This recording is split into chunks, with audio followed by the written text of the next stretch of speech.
My sister hosted her baby shower at an upscale restaurant, but there wasn't a single chair for me.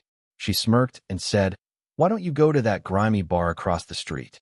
My mom chimed in, "It fits you better anyway." I smiled and replied, "Sure, sounds good," then quietly walked out.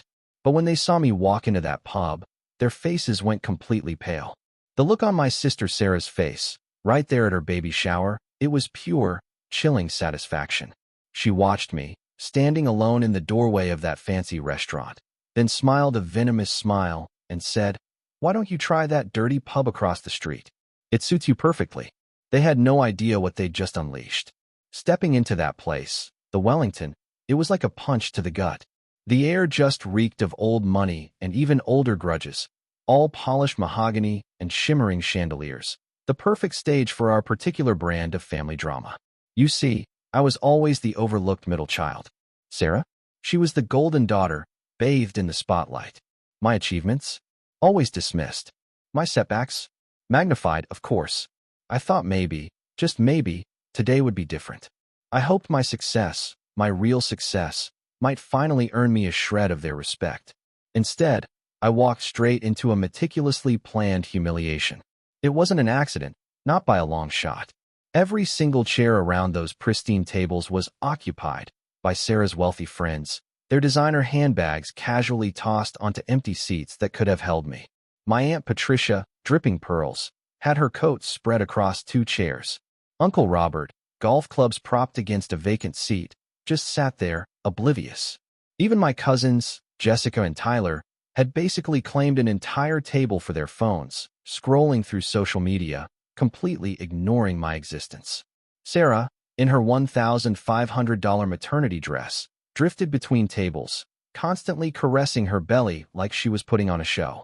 Her husband, Marcus, some investment banker with hair so perfect it looked painted on and a Rolex that cost more than my first car, he didn't even bother to glance up from his stock portfolio chat. And the whispers. God, the whispers. They carried, just loud enough, about my poor career choices and failed ventures. Then there was my mother, Amanda, holding court at the head table, her voice sharp enough to cut glass. She was regaling everyone with tales of my supposed disappointments. "Davy's been playing with computers for years," she announced, waving a manicured hand dismissively. "Still waiting for him to get a real job." The laughter that followed, it felt like shards of glass shattering right inside my chest. My worn leather briefcase, the same one I'd carried through college, through years of building my company from nothing. To them, it probably just looked like a pathetic attempt to seem professional. They couldn't see what was inside. Contracts worth more money than they could even imagine, the undeniable proof of a success they'd stubbornly refused to acknowledge. Sarah, with that predatory grace of hers, floated over. Her smile, unwavering, was pure venom. "Oh, Davy," she cooed, "I'm just so sorry. We simply didn't have room for everyone." She gestured vaguely around the vast restaurant, as if the space had mysteriously shrunk since the invitations went out. "But you know, there's that little place across the street. I'm sure they'd welcome someone like you." Marcus, her husband, actually snickered from his seat. "Might be more your speed anyway, buddy. Less pressure to keep up appearances." This wasn't spontaneous.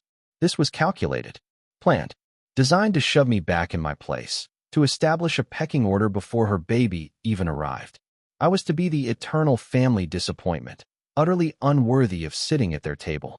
The other guests watched, some with uncomfortable embarrassment, others openly entertained by the spectacle. Uncle Robert, leaning back, his voice booming like always, declared, "Nothing wrong with knowing where you belong, nephew." Character building, really. Cousin Jessica actually looked up from her phone long enough to smirk. "Maybe they'll have a job opening. You could ask while you're there." And Tyler, he just snickered. "Bet they don't even check references." Through the floor-to-ceiling windows, I could see it. Murphy's Tavern. Weathered brick, a simple wooden sign. Humble, honest. Something about its authenticity, its raw charm, appealed to me more than all the artificial elegance surrounding me now. I stood there, letting their words wash over me, feeling that familiar, stinging burn of family rejection. But this time, it was different. This time, I held the power to shift everything. That briefcase, it held the financial statements, the contracts, The undeniable proof that everything they believed about me was dead wrong. My mother's voice sliced through my thoughts, sharp as a knife. Don't just stand there looking lost, Davy. We have important people here who shouldn't be disturbed by awkwardness. The room went silent again. Everyone waited for my final humiliation. Sarah's eyes gleamed, convinced she'd landed the killing blow. Marcus adjusted his tie, smugly proud of his wife's performance. The guests shifted, some finally realizing they were witnessing something truly ugly. I looked around one last time, locking their faces, their expressions, their absolute certainty of victory into my memory. Then I smiled. Calm. Controlled. My voice steady. You know what? I'll do exactly that. Murphy's Tavern. It was like stepping into a warm hug after being out in a blizzard. The heavy wooden door creaked open, and the scent of aged wood, of genuine hospitality, immediately hit me. It was a world away from the cold, sterile luxury I'd just left. Exposed brick walls practically hummed with stories from decades past. Soft, inviting light from vintage fixtures seemed to whisper, "Here, you can talk. You don't have to compete." Behind the bar stood Sean Murphy, a man in his 60s, his weathered hands polishing a glass with practiced, almost meditative, efficiency. He had that quiet dignity you only get from truly living a life, seeing the ups and downs. His sharp blue eyes, framed by graying brows, studied me with pure curiosity, no judgment. "Welcome to Murphy's," he said, his voice a warm blend of Irish lilt and American practicality. "What can I get for you?" I slid onto a bar stool, the worn-wood feeling more comfortable than any plush upholstery at the Wellington. I set my briefcase down. "Whatever you recommend," I told him, still trying to process the sheer contrast. Sean poured a beer, perfectly, the foam settling just right. He placed it in front of me. "You look like a man with something on your mind," he observed. "That's usually what brings folks through our door." Around the tavern, I noticed the regulars. Helen, an elderly woman, sat in a corner booth, meticulously grading papers with a red pen. Her gray hair was pulled back in a practical bun, her gentle face hinting at decades of teaching. She'd occasionally look up and offer a warm smile. Near the window, a massive man in work clothes, his calloused hands wrapped around a coffee mug. Big Mike, Sean called him. He had the solid, grounded presence of someone who built things with his own two hands. And from the kitchen, a young woman emerged with a tray of food. Katie, Sean's daughter. She moved with an easy, efficient grace, her auburn hair pulled back. She served customers with genuine care. Like the tavern itself, she exuded a quiet intelligence, a determination that clearly hinted at bigger dreams. "Busy place," I remarked, watching the natural, easy interactions. Sean's face darkened, just a flicker. "Not busy enough, I'm afraid." He sighed. "I've been building this community for 40 years, and now we're 30 days from losing it all." His story unspooled like a slow-motion tragedy. Sean had opened Murphy's after coming back from Vietnam, pouring his military savings and a small business loan into creating something truly meaningful. For 4 decades, this pub had been more than just a restaurant. It was a haven, a gathering place where working people found friendship, where troubles were shared over honest drinks, where celebrations felt real, not just performative. Katie, Sean's daughter, paused from her work, her eyes mirroring her father's quiet despair. "The building's been sold," she explained, her voice steady despite the raw emotion beneath it. "New owners want us out. They have other plans for this space." Through the window, I could see the Wellington, looming, its valet parking and ornate entrance starkly visible. That luxury restaurant had thrived catering to people who valued appearance over substance, status over community. Murphy's was everything the Wellington wasn't. Honest, welcoming, built on genuine relationships, not just reputation. Sean kept polishing his glass, a nervous habit. "We've tried everything. Bank loans, private investors, even a crowdfunding campaign. Nothing's worked." He looked at Katie. "She's been working 3 jobs trying to help save the place." I learned Katie spent her days as a medical receptionist, her evenings here at the tavern, and her nights studying business administration at the community college. Her fierce determination, it reminded me so much of my own younger years, working multiple jobs, building my first company out of a tiny garage apartment. "Why not just sell to a chain restaurant?" I asked, though deep down I already knew. Katie's laugh was brittle, devoid of humor. They don't want the business, they want the building. Empty. Something about expanding parking for the fancy place across the street. That revelation, it hit me like a physical blow. From my seat at the bar, I had a perfect view of the Wellington, where my family continued their celebration of my exclusion. The timing. It all clicked into place. Sarah's choice of venue wasn't just random, it was maliciously deliberate. She'd brought her baby shower to this specific location knowing that the very family celebrating in luxury was directly connected to the destruction of this incredible community gathering place right across the street. Helen, the retired teacher, came to the bar, her graded papers tucked under her arm. "Sean," she said, her voice soft but firm, "you've been like family to this whole neighborhood. When my husband passed 5 years ago, this place, it kept me sane. Every Tuesday night, you'd have a seat saved, a warm meal, and ears willing to listen." Big Mike nodded, a rumble from his table. "Sean gave me work when I got out of prison. Nobody else would take a chance on an ex-felon. But Sean, he saw something worth believing in. This place fixed my life." Linda, a nurse practitioner, fresh off her shift, added her voice. "You can't replace what this place means to people. It's not just a restaurant. It's where this community comes together."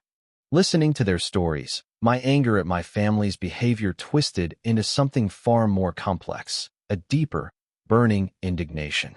These people, these real people, embodied every single value my family claimed to respect: hard work, loyalty, genuine care for others. And yet, my family was ready to destroy all of it without a second thought, just for the convenience of easier parking at their precious, luxurious restaurant. Sean refilled my glass, his movements betraying the immense weight of impending loss. 40 years of building something meaningful, and it'll all be gone in a month. Katie, though, she's got her whole life ahead of her. That's what matters. Through the window, I watched expensive cars pull up to the Wellington's valet station.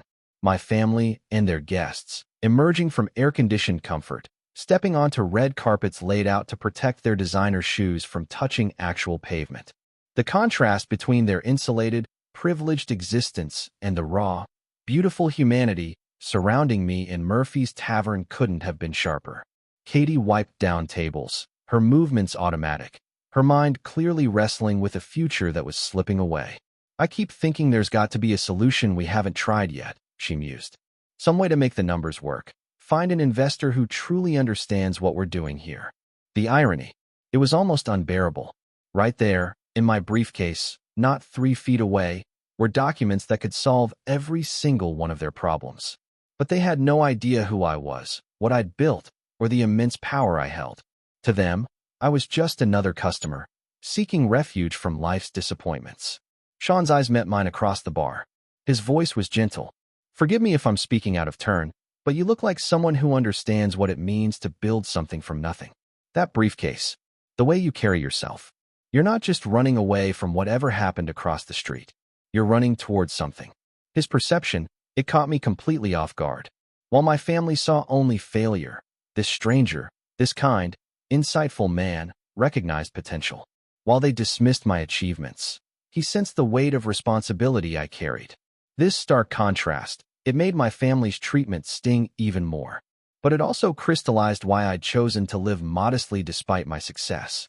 Real people, like Sean and Katie, they mattered more than the superficial approval of relatives who valued wealth over true character. As the afternoon shadows lengthened across the tavern floor, I found myself reluctant to leave this authentic warmth for the cold calculation waiting across the street. But I knew. The confrontation was inevitable. My family expected me to slink away, tail between my legs, properly chastened by their public rejection. Instead, I was about to give them a lesson. A painful lesson in the difference between inherited privilege and earned power. The documents in my briefcase? They weren't just going to shift the balance of our family hierarchy, they were going to shatter it. But first, I needed to understand exactly how deep their cruelty ran. I needed to see how intricately Marcus's legal connections were woven into Murphy's impending destruction. Sean disappeared into his office, coming back with a thick manila folder. His weathered hands trembled slightly as he spread the legal documents across the bar. A sickening web of bureaucratic manipulation unfolded before me. The letterhead, Harrison, Caldwell and Associates. one of the city's most prestigious law firms, and the name signing most of the correspondence? My blood ran cold. Marcus Caldwell. Your brother-in-law's been busy, I stated, scanning the pages. Frivolous health code violations, baseless zoning challenges, bogus permit disputes. They had systematically bled Murphy's dry over the last 6 months. Katie leaned over my shoulder, her voice tight with a rage she struggled to contain. Every time we fix one problem, 2 more pop up. It's like they're creating issues just to create them. The pattern was chillingly clear. Methodical. Marcus had filed complaints about Murphy's ventilation system, even though the tavern had passed 3 separate inspections. He'd challenged their liquor license renewal over technicalities never enforced against anyone else. Just recently, he'd initiated a zoning review, claiming the tavern's outdoor seating violated neighborhood character standards. Each challenge costs us money we don't have, Sean explained, pointing to legal bills that amounted into the tens of thousands. We've had to hire lawyers, pay for inspections, file endless paperwork. It's death by 1,000 cuts. Big Mike, his massive frame casting a shadow, joined us. I've seen this before in construction. Developers want a property? They make life miserable for existing tenants until they give up and leave. Cheaper than paying fair buyouts. Linda, the nurse, added, it's like a chronic illness, designed to weaken the patient until they can't resist the final blow. Systematic. Calculated. The deeper I read into those files, the more stark the cruelty became. Marcus, using his position at that influential law firm, had orchestrated a multi-front attack. Those health department inspections? Not random. Specifically requested by his office. The zoning challenges? Not citizen complaints. Filed by a shell company, traced back directly to his firm. Katie pulled out another folder, financial documents. Even grimmer. We applied for emergency business loans from 3 different banks, she said, weary. All denied. Even though our credit and payment history are excellent. The rejection letters all used similar coded language. Uncertain business climate, regulatory concerns. I recognized the subtle hints. Someone powerful had been making calls, planting doubts about Murphy's viability with potential lenders. My business professor says this kind of coordinated pressure usually means someone with significant influence wants you gone. Katie continued, her voice filled with frustrated disbelief. But we couldn't figure out why anyone would target a small neighborhood tavern. Sean's voice, heavy with decades of disappointment, finally explained. Then we learned about the Wellington's expansion plans. They want to tear down this building, create a valet parking area with covered walkways. Our little pub, it's standing in the way of their grand vision. The pieces crashed into place with sickening clarity. Sarah's baby shower wasn't just held at the Wellington by coincidence. The luxury restaurant was the direct beneficiary of Murphy's destruction. And Marcus? He was the architect of the tavern's downfall. My family had chosen this specific location to celebrate, while the very community institution they were destroying struggled across the street. The cruelest part, Katie whispered, her voice barely audible, is that we found out about the parking expansion from a newspaper article. No one even bothered to tell us directly what they were planning. I studied the expansion drawings published in the business section. Elegant outdoor dining, fountains, sculpture gardens, premium parking for the Wellington's wealthy clientele. Murphy's Tavern, with its 40 years of community history, simply marked as demolition site. Helen sank heavily into a chair. I've been coming here since Sean opened. Watched Katie grow up, celebrated her graduation, mourned lost friends at these tables. You can't just replace that kind of history with decorative landscaping. Big Mike's hands clenched into fists.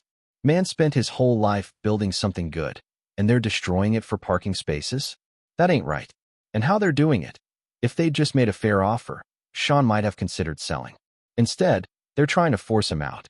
Broken. As I absorbed the full scope of their manipulation, my family's behavior took on new, horrific dimensions of cruelty. They hadn't just excluded me from the baby shower. They had chosen to celebrate at the exact location that would profit from destroying this vital community gathering place. Marcus wasn't just Sarah's husband. He was the lawyer systematically dismantling Sean's life's work. Katie showed me her laptop, tracking the legal challenges and their mounting costs. I've been working 3 jobs to help cover these bills, she said, weary. Days as a receptionist, evenings here, weekends cleaning offices. Still not enough. Her night school transcripts were incredible. Dean's list in business administration, despite working 60 hours a week. She'd even written her senior project on sustainable small business development, using Murphy's Tavern as her case study. The irony, trying to save the family business while it was systematically being destroyed, wasn't lost on either of us. I applied to business school, she admitted quietly. Got into 3 programs. Had to turn them all down. Can't afford tuition when we're fighting just to stay open another month. Sean's immense pride in his daughter was clear, even through his despair. Katie's got more brains than most of the lawyers trying to shut us down. She'll figure out a way forward, even if it means starting over somewhere else. Through the window, I watched the Wellingtons valet direct expensive cars into the spaces that would soon expand into Murphy's. My family's celebration continued inside, utterly oblivious to the human cost of their evening's entertainment. The contrast between the two establishments had never been starker. The Wellingtons served people who valued exclusivity and status, charging premium prices for the privilege of feeling superior. Murphy's served working people who valued authenticity and community, offering honest food and genuine friendship at prices they could actually afford. Katie closed her laptop with a sigh of resignation. Sometimes I wonder what it would be like to have family with real influence. People who could help instead of just offering sympathy. But I guess that's not how the world works for people like us. Her words hit me harder than any of my family's insults. This remarkable young woman, brilliant enough for business school, dedicated enough to work 3 jobs, believed that powerful people existed only to benefit themselves. My family had reinforced that belief through their systematic destruction of everything she and her father had built. Sean gathered the legal documents back into their folder, the weight of impending defeat heavy on his shoulders. 30 days left. Then 40 years of work disappears. At least Katie's young enough to start over somewhere else. Sitting there, surrounded by the evidence of my brother-in-law's calculated cruelty, my anger crystallized into absolute determination. These people, these strangers, had shown me more respect in 2 hours than my own family had in 28 years. They'd welcomed me, shared their painful stories, treated me with dignity despite my obvious distress. My family expected me to slink away, to accept their rejection, to disappear quietly into the background. Instead, I was about to give them a lesson. A powerful lesson in the difference between inherited privilege and earned power. The briefcase beside me didn't just contain documents that would save Murphy's Tavern. It held the power to transform it into something greater than anyone could imagine. But first, I wanted them to see exactly who they had chosen to destroy, and exactly how wrong they'd been about that powerless stranger who had wandered into their community, seeking refuge from family cruelty. I set my briefcase on the bar. Slowly, deliberately, I opened it. Inside lay documents that would absolutely shatter every assumption the Murphy family had made about the disappointed man seeking refuge in their tavern. On top was the morning's Wall Street Journal. My photograph, front and center on the business section. The headline screamed, "ConnectFlow IPO exceeds expectations. Founder becomes youngest tech billionaire in state history." Sean's eyes widened. He recognized my face in the newspaper. Katie, who was cleaning a glass, froze. It slipped from her hands, shattering on the floor. The sound echoed in the suddenly silent tavern. The other patrons slowly gathered as I spread financial documents, SEC filings, and corporate contracts across the bar's worn surface. "My name is David Connor," I said, using my full legal name, the one on all my business documents. "But everyone here has called me Davy since childhood. It's the nickname my family uses when they want to diminish my accomplishments." The revelation rippled through the tavern like an earthquake.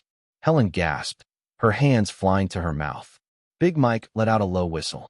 Katie picked up the newspaper, her gaze locked on my photo, her amazement growing. "ConnectFlow," she breathed. "I've been reading about your company for months in business class. The social media platform that connects local communities with small businesses. You revolutionized how people find and support neighborhood establishments." Sean's weathered hands actually trembled as he examined the corporate documents. $2 billion valuation, he muttered, shaking his head. "Jesus, Mary, and Joseph. And your family treats you like a failure." I pulled out my laptop, showing them ConnectFlow's real-world impact. Over 50 million users worldwide. partnerships with 30,000 small businesses, community engagement programs that had saved hundreds of establishments, just like Murphy's Tavern. This platform, the one I'd built in a tiny garage apartment 6 years ago, had grown into one of the most influential community-focused technologies on the planet. They dismiss it as playing with computers, I explained, hearing the bitter edge in my own voice. My mother tells people I'm wasting my time on nonsense. Sarah calls me unemployed when she talks to her friends. Big Mike just shook his head in disbelief. Man's worth more money than God, and they're making him feel worthless? Got some twisted family dynamics right there. Through the tavern's windows, I saw a movement at the Wellington. My business manager, Jennifer Chun, had arrived with a team of assistants. Their expensive cars were already drawing attention from the restaurant's valet staff. She'd gotten my cryptic text about bringing contracts for a community development project, but she didn't know the specifics yet. Katie was still staring at ConnectFlow's user interface on my laptop. "This is the platform Dr. Peterson's been telling me about," she exclaimed. "He said it tripled his patient referrals by connecting him with community members who needed medical care but couldn't afford big hospital systems." Helen nodded enthusiastically. "My former students use this to find tutoring work. It's been a godsend for teachers trying to make ends meet." Linda added, "The clinic where I work gets most of our new patients through ConnectFlow now. People trust recommendations from neighbors more than corporate advertising." Sean, with the keen eye of a man who'd managed a small business for decades, studied the financial documents. "According to these papers," he said, a tremor in his voice, "you could buy the Wellington and everything around it without significantly affecting your net worth." The irony, it hung in the air, heavy and sweet. While my family celebrated excluding me, I had the financial power to buy the entire building where they were humiliating me. But wealth had never been the point for me. I'd built ConnectFlow to strengthen communities, places just like Murphy's Tavern. Jennifer, with her usual brisk efficiency, entered the pub. Her designer business suit was a stark contrast to the tavern's casual atmosphere. She carried a briefcase even bigger than mine, crammed with contracts and legal documents. "David," she said, using my business name, "I've brought the community development contracts you requested, but I need more details about the location and scope." I gestured to Sean and Katie, then around the tavern itself. "Jennifer, meet the Murphy family. They own this establishment, which is about to become the flagship location for ConnectFlow's new Community Roots initiative." Jennifer's expression shifted from polite confusion to dawning comprehension to pure, unadulterated excitement. She'd been advocating for ConnectFlow to establish physical locations, to translate our digital community building into real-world gathering spaces. Katie looked between us, her business education rapidly processing the implications. "You're talking about turning Murphy's Tavern into some kind of corporate community center?" "Not corporate," I corrected. "Community-owned and community-operated, with ConnectFlow providing the funding, technology, and business support. Sean remains the owner and operator, but with resources to expand your impact beyond anything you've ever imagined." Jennifer opened her briefcase, spreading contracts across another table. "We're prepared to offer a $2 million renovation and expansion budget, forgiveness of all current debts, and a $50,000 annual technology grant in perpetuity." Sean's knees actually buckled. He had to grab the bar for support. 40 years of struggle, 30 days from losing everything, and suddenly, someone was offering to transform his life's work into something far greater than he'd ever dreamed. "There's more," I continued, pulling out scholarship documents. "Katie, ConnectFlow's educational foundation will cover your full business school tuition at any university you choose, plus a guaranteed management position here when you graduate." Tears streamed down Katie's face as she read the scholarship terms. Tuition, living expenses, internships, mentorship from successful business leaders. Everything she'd sacrificed, every dream she'd put on hold to save the tavern, was suddenly within reach. Jennifer added, "We'll also establish Murphy's as our model for community-centered business development. Other cities will send representatives here to learn how to replicate your success." Helen clapped her hands together. "This is like a miracle, Sean. You're not losing your life's work. You're seeing it transformed into something that can help communities everywhere." Big Mike nodded, a deep rumble of approval. "Man deserves this kind of recognition. He's been building community here longer than most folks have been alive." Through the tavern's windows, I watched. Confusion was spreading at the Wellington. My family had noticed the expensive cars, the unmistakable signs of serious business activity at Murphy's. Sarah pressed her face against the glass, straining to understand what was happening at the inferior establishment across the street. Then Marcus appeared at the Wellington's entrance. His banker's instincts, honed to sniff out major financial transactions, were clearly on high alert. His expression shifted from puzzlement to genuine alarm as he spotted Jennifer's team and realized the sheer scale of whatever was unfolding at Murphy's. Linda let out a joyful laugh. Do you realize what this means? Murphy's Tavern is going to be famous. People will come from all over the country to see how real community development works. Jennifer, meanwhile, spread out architectural plans for the expansion. We're thinking a business incubator, community meeting rooms, a commercial kitchen for local food entrepreneurs, a tech center for digital skills. Katie's eyes glowed as she studied them. We could host workshops, organizing meetings, job training. Turn this place into the real heart of the neighborhood. Sean, wiping away tears, his voice thick with emotion, said, 40 years I've been trying to build something meaningful, and you're telling me it's going to be a model for the whole country? Not just the country, I corrected. ConnectFlow operates internationally. Murphy's Tavern will become a template for community development worldwide. As word of the transformation spread, the regulars gathered, watching this historic moment. These working-class people, who had made Murphy's their second home, were about to see their cherished gathering place become a beacon of hope for neighborhoods everywhere. My family's shocked faces were pressed against the Wellington's windows. Their celebration was completely forgotten as they tried to comprehend the impossible scene unfolding across the street. The man they had humiliated and excluded was apparently conducting multi-million-dollar business in the dirty pub they'd mocked. But the financial transformation was just the beginning. The real revelation was about to drop. They needed to realize the full extent of Marcus's involvement in trying to destroy Murphy's Tavern, and how their casual legal attack on Sean and Katie had just placed them in direct conflict with one of the most powerful tech companies in America.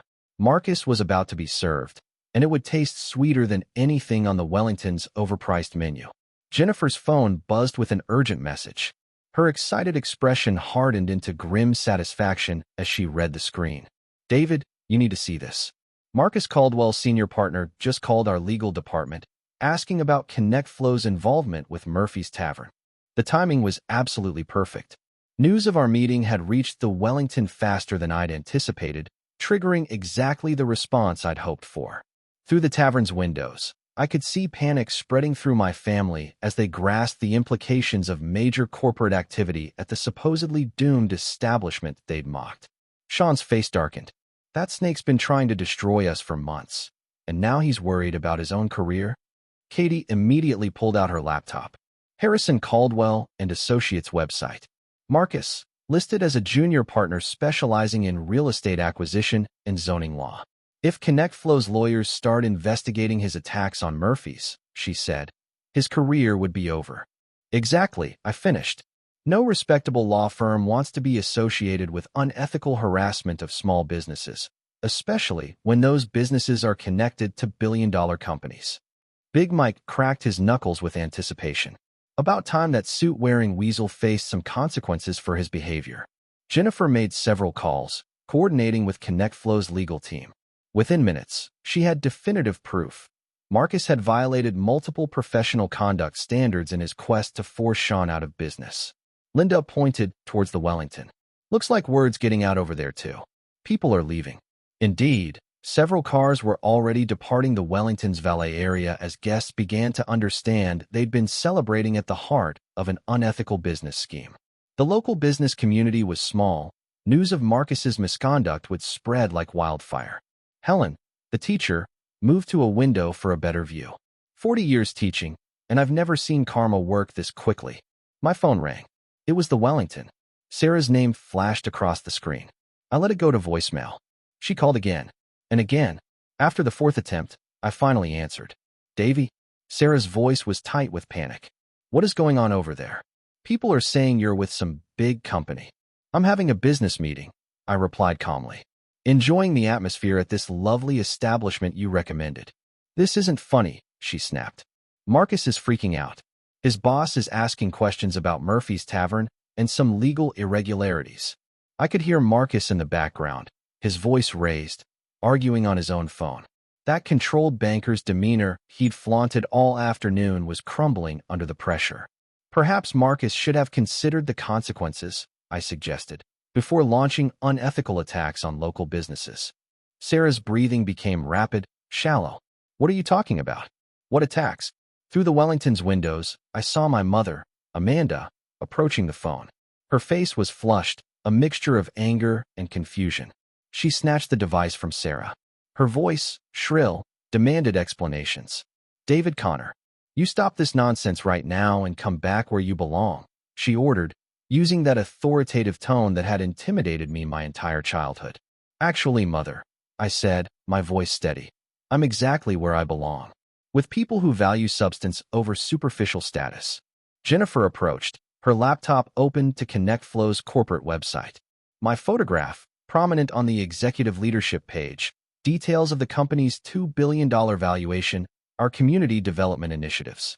Your son is conducting business, Jennifer said, loudly enough for Amanda to hear through the phone. As the founder and CEO of ConnectFlow, he's announcing a major community investment that will create jobs and economic development throughout this region. Silence. On Amanda's end, it stretched for several seconds.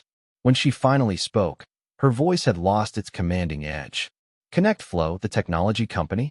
Katie held up the Wall Street Journal, my photograph on the front page. The same son you've been telling people is unemployed, she said. Just made the cover of the business section for becoming one of America's youngest billionaires. I heard Amanda's sharp intake of breath, followed by frantic whispering as she shared this information with the remaining guests. The reality of my success was finally sinking in, along with the crushing magnitude of their mistake in excluding me.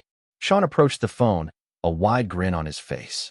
Ma'am, your son just saved 40 years of my life's work and transformed it into something that will help communities across the globe. You raised a good man, though you don't seem to know it.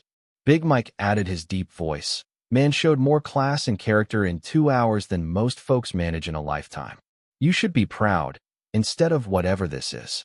Amanda's voice was small now, uncertain. We didn't know. Davey never told us about his success. Because you never asked, I replied. You were too busy assuming I'd failed to consider that I might have succeeded beyond your wildest dreams. I watched Marcus emerge from the Wellington, phone pressed to his ear, pacing frantically in the valet area.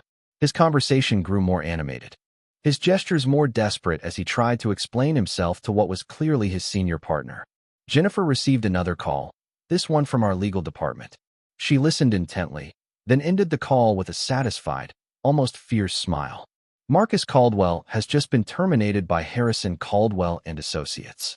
His senior partner said they can't afford to be associated with unethical business practices, especially involving companies of ConnectFlow's stature.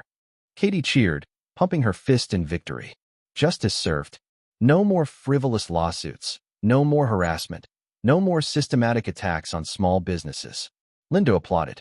That man's been making life miserable for honest working people all over this neighborhood. About time he faced consequences. Helen nodded sagely. Good always triumphs over evil, children. Sometimes it just takes longer than we'd like. My phone started buzzing with text messages from various family members as word of Marcus's termination spread like wildfire through the Wellington. Cousin Jessica sent desperate apologies. Uncle Robert suddenly inquired about investment opportunities. Aunt Patricia remembered how she'd always believed in my potential. But the message that truly interested me came from Sarah. Please come back. We need to talk. Everything's falling apart here. I looked around Murphy's Tavern. Here, genuine people were celebrating the salvation of something they'd built through decades of honest work. Then I looked across the street at the Wellington, where my family was finally confronting the brutal consequences of their cruelty and arrogance. The contrast couldn't have been starker. Here, people celebrated the success of someone who'd lifted up their community. Over there, people panicked because their privileged world was suddenly threatened by the harsh revelation of their own character flaws. Jennifer laid out more contracts. We should formalize the Murphy's partnership today.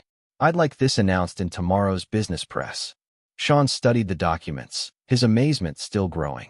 40 years of struggling to keep this place alive, and now it's going to be featured in national newspapers as a model for community development?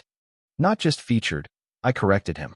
It's going to be the flagship location for a nationwide program, helping thousands of small businesses thrive instead of merely survive.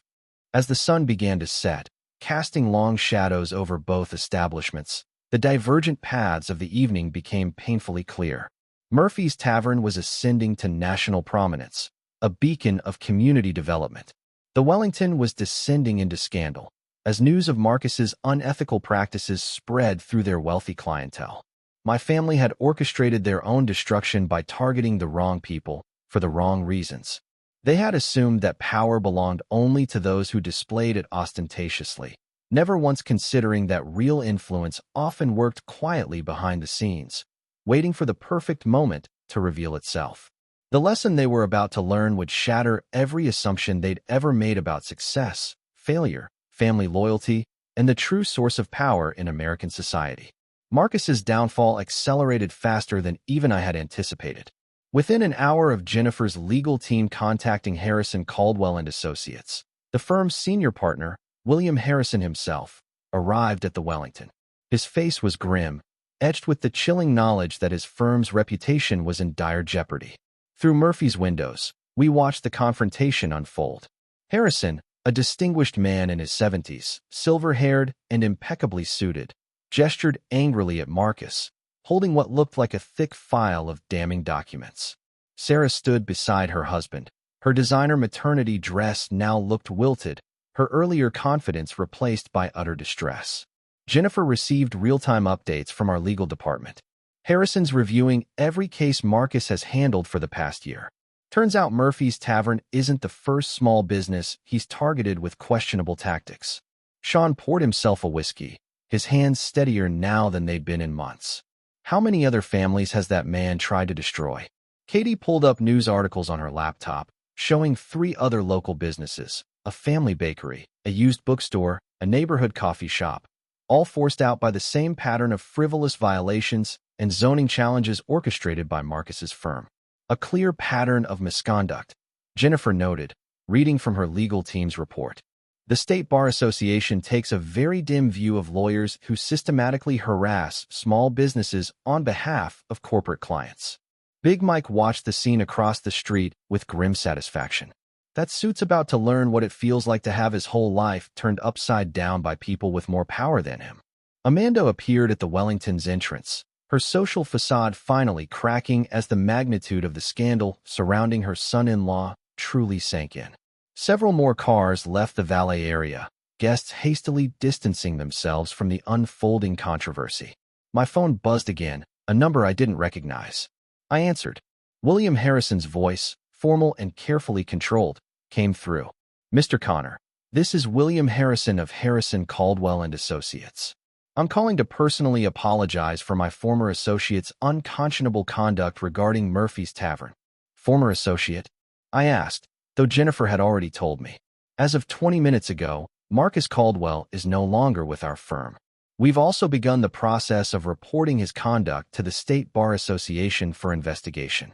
Through the window, I could see Marcus, slumped against a car, his phone pressed to his ear, clearly receiving this devastating news. Sarah stood beside him, her hands covering her face. Harrison continued. We're prepared to immediately withdraw all legal challenges against Murphy's Tavern and cover any cost the business has incurred defending against these frivolous actions. Sean leaned closer to the phone, his voice steady despite his emotions. That's a start, but it doesn't undo months of stress and financial hardship your lawyer put my family through. You're absolutely right, sir, Harrison conceded. We're also prepared to make a substantial settlement payment to compensate for damages caused by our former associate's misconduct. Jennifer gestured for the phone, her negotiation instincts kicking in. Mr. Harrison, this is Jennifer Chun, legal counsel for ConnectFlow. We'll need to see documentation of all actions taken against Murphy's Tavern, plus evidence that similar conduct hasn't affected other small businesses in your portfolio. Of course, he replied immediately. We're conducting a comprehensive review of all cases Mr. Caldwell handled. Any irregularities will be addressed immediately. As the legal arrangements were finalized, local news crews began arriving at both establishments. Word of ConnectFlow's community investment had reached the media, but now they were also covering the unfolding scandal of Marcus's unethical practices. Helen pointed towards the news vans. This story's about to become very public. Your family's humiliation is going to be front-page news tomorrow. Katie refreshed her laptop screen. Business news websites were already reporting ConnectFlow's partnership with Murphy's Tavern. The headlines hailed the collaboration as a model for corporate community engagement, my photograph appearing alongside images of the tavern. Linda shook her head in amazement. 24 hours ago, this place was 30 days from closing. Now it's going to be featured in business schools as an example of successful community development. The irony was utterly perfect.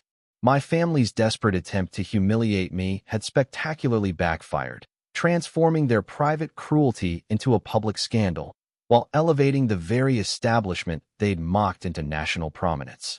A reporter from the local business journal, followed by a photographer, entered Murphy's Tavern. Jennifer handled the media coordination while Sean and Katie shared their story of near loss and dramatic salvation. This tavern represents everything right about American community, Sean told the reporter. 40 years of bringing people together, and Mr. Connor understood that immediately. He saw what this place really meant to folks. Katie added, ConnectFlow's investment isn't just about saving one business. It's about proving that community-centered development can work anywhere if someone cares enough to make it happen. The photographer captured images of the contracts being signed, the architectural plans for expansion, the genuine joy on everyone's faces. These photos would appear in tomorrow's newspapers, alongside very different images of Marcus's professional disgrace. My phone rang again. Sarah.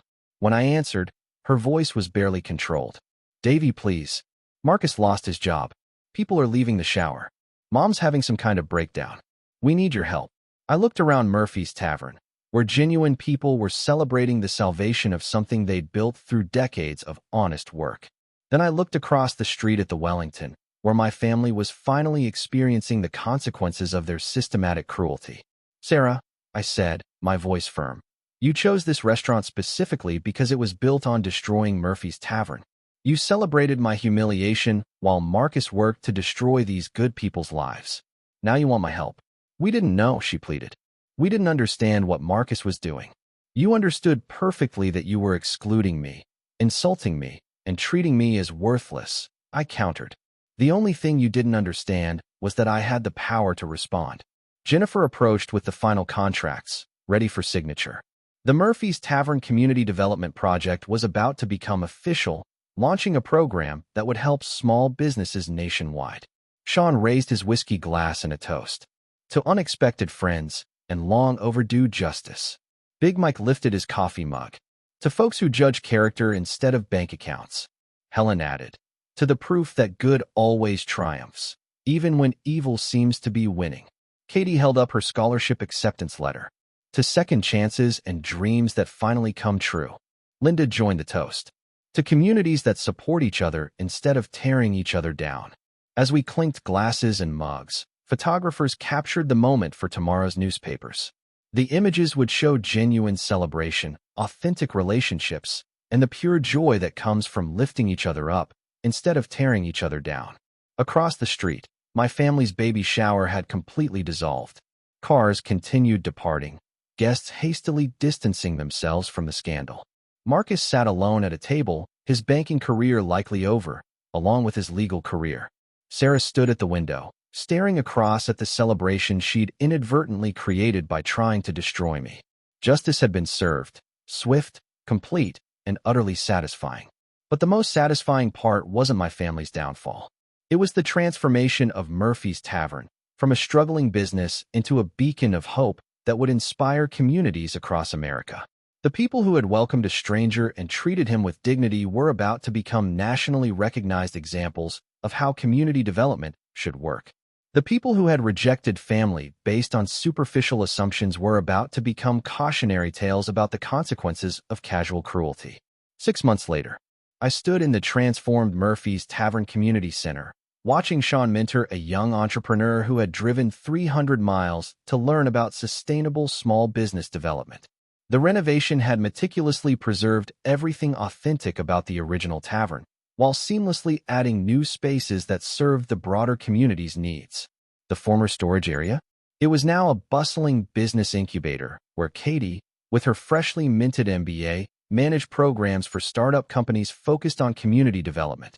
Her business school graduation photo hung proudly near the bar, beside images of other success stories the center had fostered.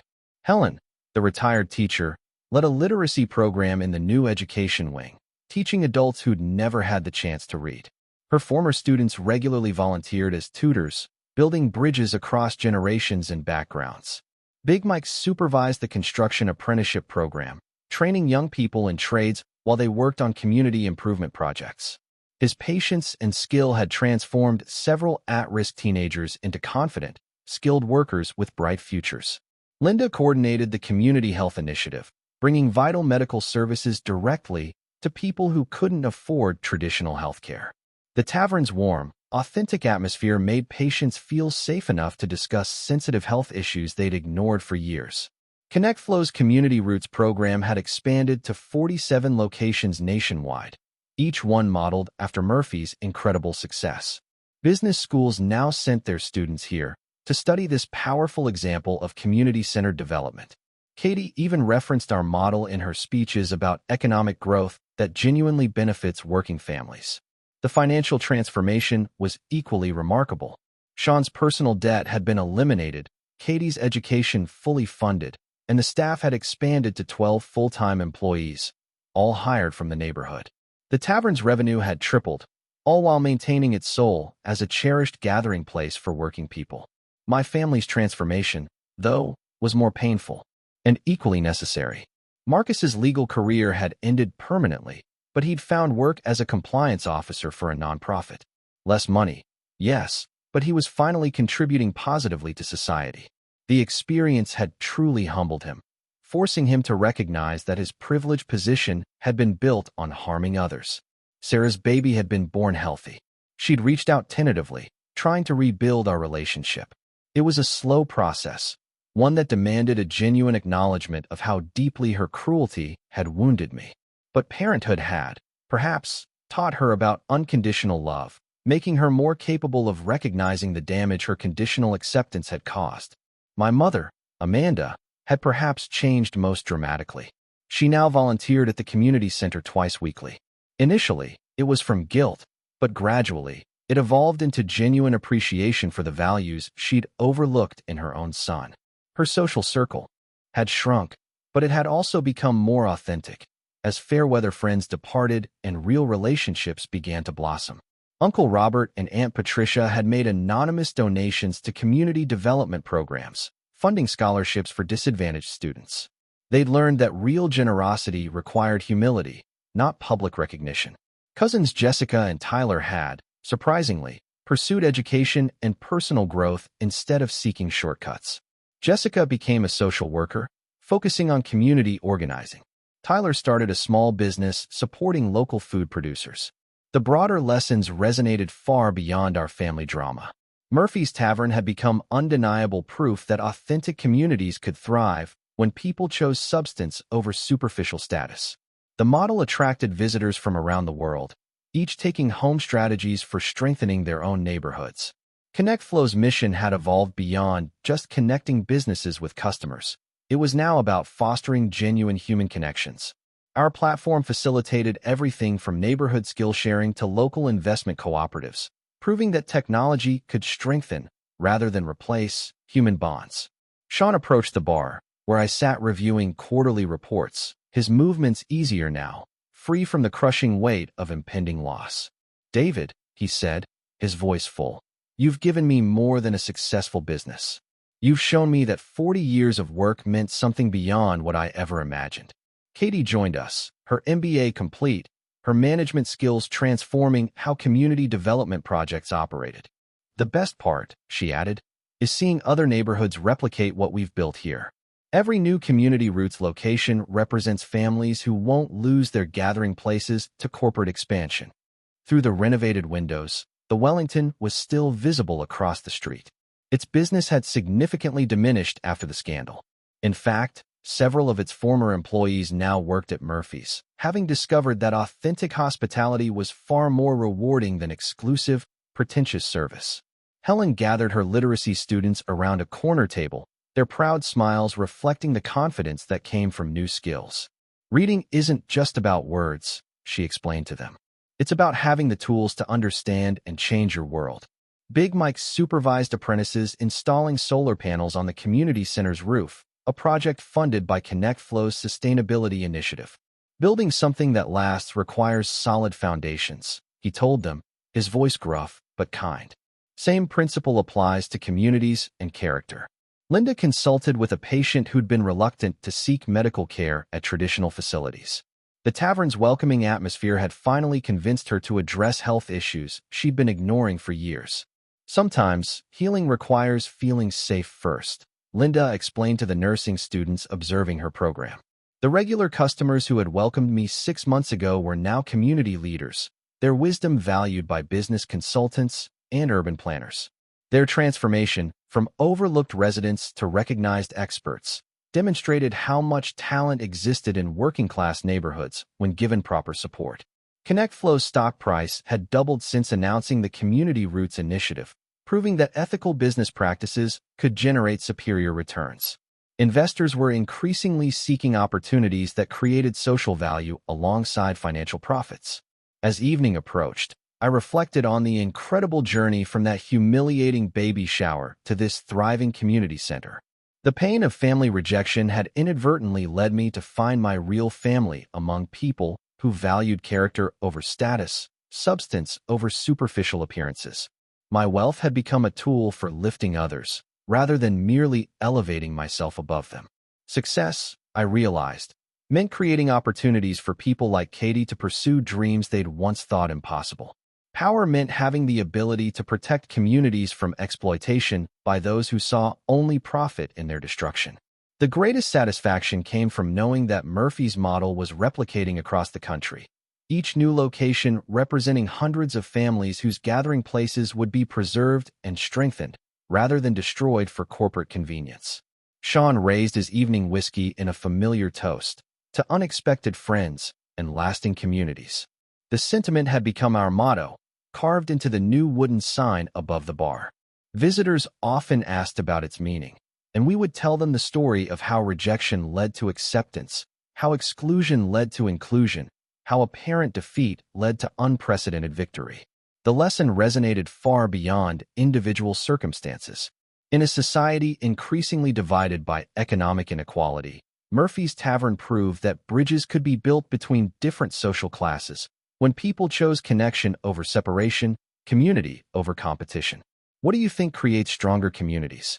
Exclusive spaces that reinforce divisions between people, or inclusive gathering places that bring different backgrounds together? Have you ever experienced a moment when being excluded from something led you to discover where you really belonged? I'd love to hear your stories about finding authentic community in unexpected places. Thank you for following this journey from exclusion to belonging, from rejection to acceptance. Remember that your true family consists of people who value your character, not those who judge your circumstances. Support the local businesses and gathering places that build community in your neighborhood, because these spaces create the connections that make life meaningful. If this story inspired you to think differently about community and family, please like this video, subscribe for more stories about finding strength through adversity, and share this message with someone who needs to know that their worth isn't determined by others' recognition. Together, we can build communities where everyone has a seat at the table.